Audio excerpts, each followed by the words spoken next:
Bonjour à tous.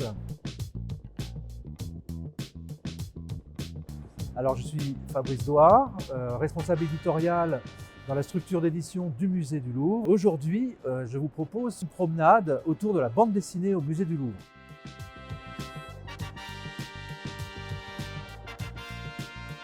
Allez, c'est parti. Commençons par le début. On a souvent comparé le Louvre à une ville, vu tous les métiers qui y sont représentés. Pour les autres, notamment Florent Chavoué, il s'agit plutôt d'une île. Et dans cette île, justement, Florent va suivre ses visiteurs et va suivre au fil du temps plusieurs groupes, plusieurs personnes isolées de visiteurs et essayer comme ça de nous présenter le Louvre à travers leurs yeux et leur regard sur les œuvres.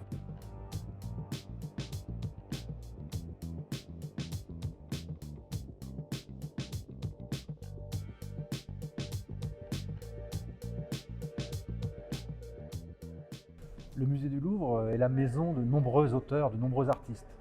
C'est notamment la maison de Léonard de Vinci. On le sait, beaucoup d'œuvres du maître sont conservées ici.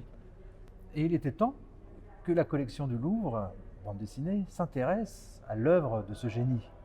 On a fait appel pour cela à Stéphane Levallois, très connu à Hollywood pour tous ses designs d'univers fantastiques, d'univers de monstres, notamment Alien, King Kong.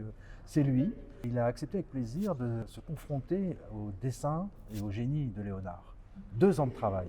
2 ans pendant lesquels il a repris toute l'œuvre graphique, toute l'œuvre dessinée, toute l'œuvre peinte du maître de la Renaissance pour s'en inspirer et les redessiner et les intégrer dans les cases de sa bande dessinée.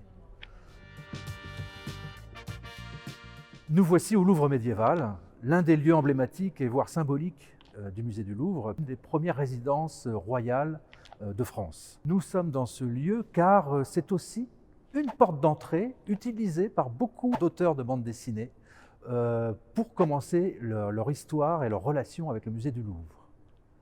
Notamment Période glaciaire de Nicolas de Crécy, grâce à une équipe d'archéologues du futur qui redécouvre le musée du Louvre perdu sous les glaces et qui s'offre à leur découverte. Mais je n'en dis pas plus.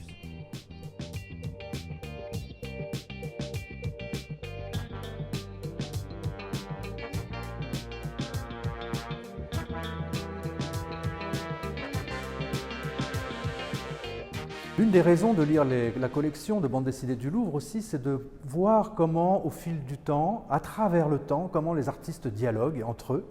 Et l'exemple le plus probant, j'ai envie de dire, est celui entre Corot, Camille Corot, qui, par ses tableaux, l'onirisme de ses représentations de la nature, a fortement marqué et touché le mangaka Jiro Taniguchi lorsqu'il est venu en 2015 réaliser l'album pour le Louvre.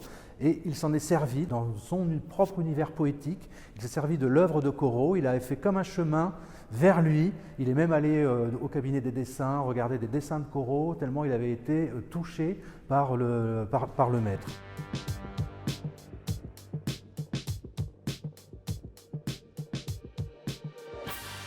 Nous voici devant la Victoire de Samothrace, une des œuvres phares du musée du Louvre évidemment, il y en a beaucoup d'autres. Et c'est aussi une œuvre qui a inspiré énormément d'auteurs de cette collection de bandes dessinées.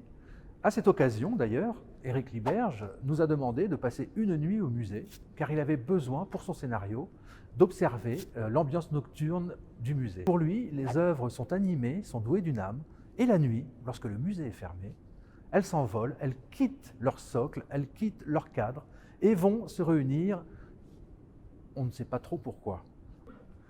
Voilà, c'est terminé. Cette petite promenade en votre compagnie s'achève ici. J'espère qu'elle vous aura plu.